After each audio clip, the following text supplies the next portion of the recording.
Going to use this Flexbox model to style a page in CSS. So this is a way that we can create a little bit more layers and a little bit more components laid out in here in a way that's more responsive than just using float left or right and using position relative and typing in margin numbers. So we're going to use that Flexbox model. The first thing I'm going to have you do is download the materials for Lab 14. So of course download those, uncompress, and then take a look. I have a couple of images here, and then I also have the HTML and the CSS. The CSS sheet should already be linked to your HTML, but let's take a look. Let's open them up in Visual Studio Code. And then, yep, see it's already linked, so that's great. And then this is kind of what we're going to be working toward, is recreating this page here. So we're looking for a menu that's going to flow horizontally, and then we're also going to look at having two different columns with an image in here, and then as well as a banner image. So as usual, I have the steps written out here, but I'm also going to have you follow along with the video, alternatively, as if that's a little bit easier for you. So that's what we're going to do.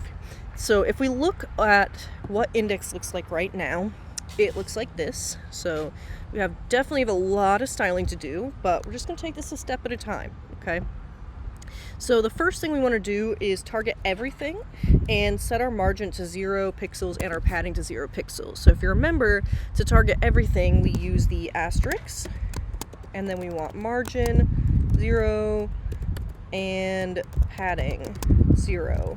And that will just remove any extra padding that might get in the way as we start to style this with the Flexbox.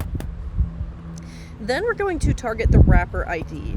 So if we take a look in here, we can see we have a couple of IDs already written in here, one of which is the wrapper. So if I go in here and I target my wrapper, and this is an ID, so it'll be hashtag wrapper. And then if I say border solid, just to give you a visual of what we're targeting the entire page, okay? So the entire thing. And this is using a wrapper ID around your entire thing is pretty common. It's a great way to sort of center everything in your entire page, things like that. But we don't need the border solid. That was just to kind of give you that visual. The first thing we actually want to do is give it a width of 80%. So let's say width 80%. And then we're going to do margin left auto and margin right auto. All right. And this is going to center everything in the screen. Nice. Then what we want to do is change our font family and font size. So I'm going to go back here. I'm going to do font family. I'm going to do Verdana for this one. And then font size. I'm going to do 0.9 EM. So now everything's a little bit smaller and our fonts are changed. All right, now we want to go ahead and just add the Flexbox to our nav menu. So this is where we're going to start using those Flexbox things. Now, as a reminder, I wrote down over here that you're always going to have two things in every Flexbox. You're going to have a Flex container, which is the parent element, and then you're going to have one or more Flex items that are going to go inside that container. So in our case, this Flexbox is going to be around this navigation menu, and then each of these little buttons are going to be the Flex containers, okay? So when we grab our nav menu, we want to set this to display Flex, and we're declaring this as the parent container. So if we go to here and we look for our nav menu, this is what it looks like. So ID is nav menu. So I can go hashtag nav _ menu, and then I can go ahead and do that display Flex. So that's now my parent. And then I'm also going to give it a background color and an auto height. So background color, let's see what we have in our example. The nav menu background color is black, so I'm going to go ahead and do that. Doesn't have to have the same colors if you don't want. And then height, auto. All right, so now we start to have something happening here. Obviously the buttons aren't styled yet, but we're getting there. All right, so now we want to go ahead and style those links, and these are going to be the individual containers inside the parent. And remember, these are all the things that we need to add to each of those containers, or in each of the elements inside the container. So we're going to actually grab A, and those are the links. And actually, let me just double check. Okay, actually, instead of A, it looks like I made some classes called link instead. So instead of that, I'm just going to say .a, or not .a, what did I name it? .link. And then for that, I want to go ahead and add these in. And you can copy paste if you want, but I'm just gonna go ahead and write them out so that you can see what goes. So we need flex basis 100%, so that's the width. And then we also want to add flex grow 1 and flex shrink 1 so that these are all responsive.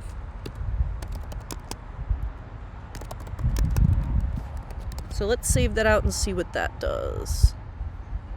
Great. So we're starting to get there with that as well. Got a nice spacing around them. Now I also want to give them a border and width color. I don't know, we don't necessarily need a border. We can if we want. Oh, a border with a width and color, yeah. We don't necessarily have to, again, like I said, but if you want, we can do border solid, and then border width. I'm gonna say 2 pixels to start with. And then border color, I'm going to do white. All right, so now we have like little gaps around each of these buttons. If you want, you can make your border 1 pixel instead, make that a little bit smaller. And then let's also center those. So text, align, center. And now those are centered in there. Okay. Then we also want to next format the actual links in there. So we're going to target our A, and we want to target the A's within the link class. Okay, so we want to go .link and then A. All right, and then here's where we're going to set the color, font family, yada yada yada. So we're going to go color. I'm going to do white. Then I'm going to change my font family to Arial. Turn off the underline, so that'll be text decoration. None. And then we want to give it some padding as well. So padding, we'll start with 5 pixels, see what that does. All right, that's looking pretty good.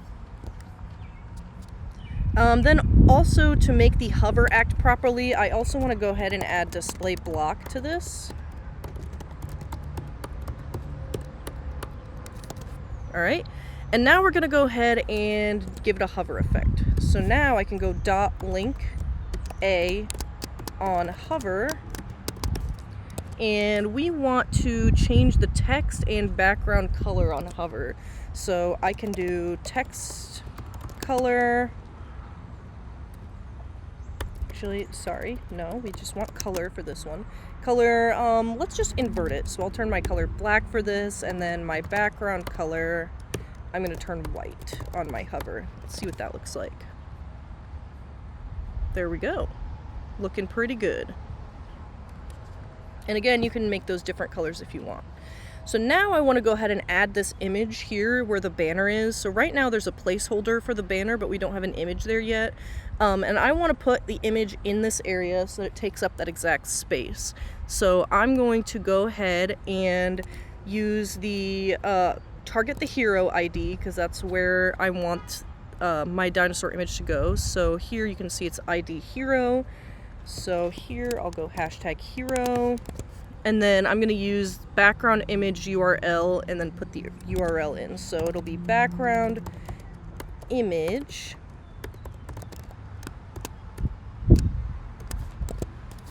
and then URL, and then the URL is going to go in here. If we go here, we can see it's going to be inside an images folder, so we'll have to go images / and then Dino Hero is what we're looking for. Alright, so let's go back to that. Now we see we have that. My logo, you can see that's already on the page. That was in my HTML, we just couldn't see it because it was white. We're going to have to center that. And then we're going to do that with text align. So we're just going to go text align, center. And why did that not do what we wanted to do? Oh, we just forgot the semicolon. There we go. So that's looking pretty good. Now we want to go ahead and work on our second Flexbox. So we did one Flexbox. Remember, this was the parent, and then each of those buttons was the little containers inside, the children. Now we're going to do another Flexbox, and this is going to be this part of the page as a whole, and our children are going to be this main area and then this sidebar, okay? So we're going to go ahead and start by grabbing our main ID, and if we look into our Visual Studio Code, we can see that's the main area, so the overall main section of the page, and we're just going to grab that. It's called main. Hashtag main, and then we need to add display flex to that to make it the parent. Yeah, let's go ahead and give it a background color too now. It looks like here I used like a light gray, so background color light gray. Good, that's an option. So now you can see that's the entire main area, and then we want these to be separated into two children. So we're going to target the image. Oh, yeah, we're going to target the image before we separate those into the children. So this image here is obviously much bigger than this, and we want to make it smaller, and we also want to wrap our text around it so that it's not just this white space here. So let's go ahead and find the image, and we don't want to target all images because then if there were multiple images on this page it would screw it up. Instead, I am going to target the image inside our content div.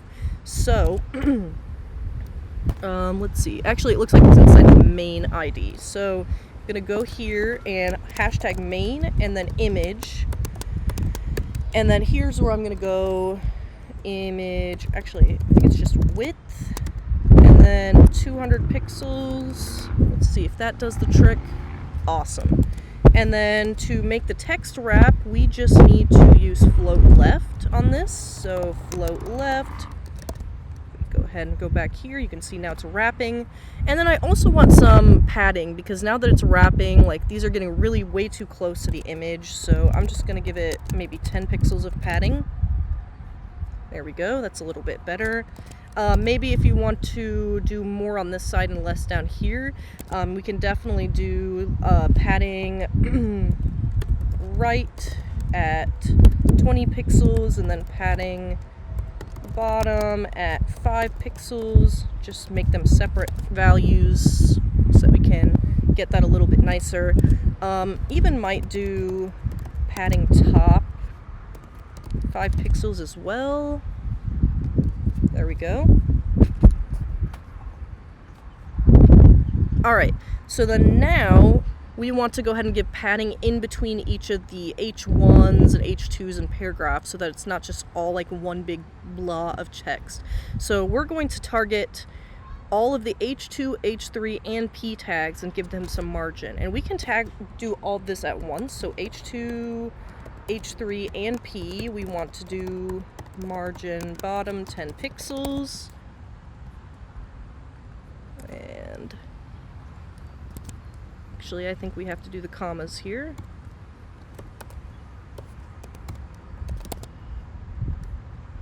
There we go. Now we're going to work on the children of that flex.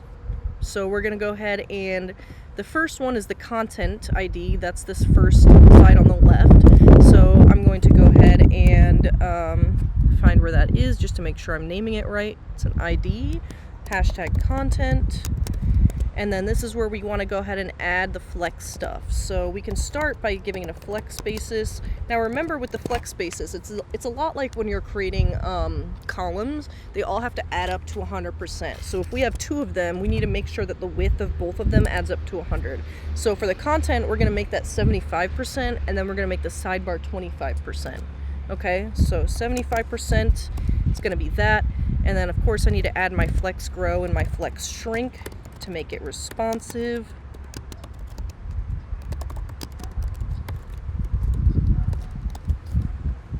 All right, and now we're gonna go ahead and target that last part, which is the sidebar ID.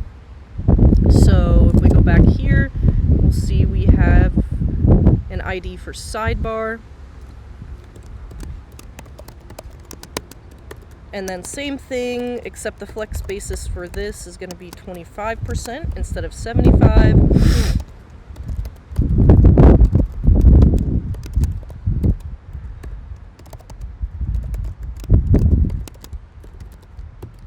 All right, great, it's looking good. Now the last thing we want to do is just make this sidebar a little bit nicer. So I'm going to change the background color of this to a darker gray. Well, that gray is not much darker than the other one, so I'm just going to make it a little bit darker manually. Alright, too dark. It's pretty good. And then we also want to change the font color. So color, I'm going to make the color white since it's a darker background, and then we want to give it some padding, so maybe start with 10 pixels and see how that goes. Great, it's looking pretty good. So this is what your final lab should look like. Once you're done, obviously save your changes, save your files, and then go ahead and just re-zip that up with the one that you edited and submit that to Canvas.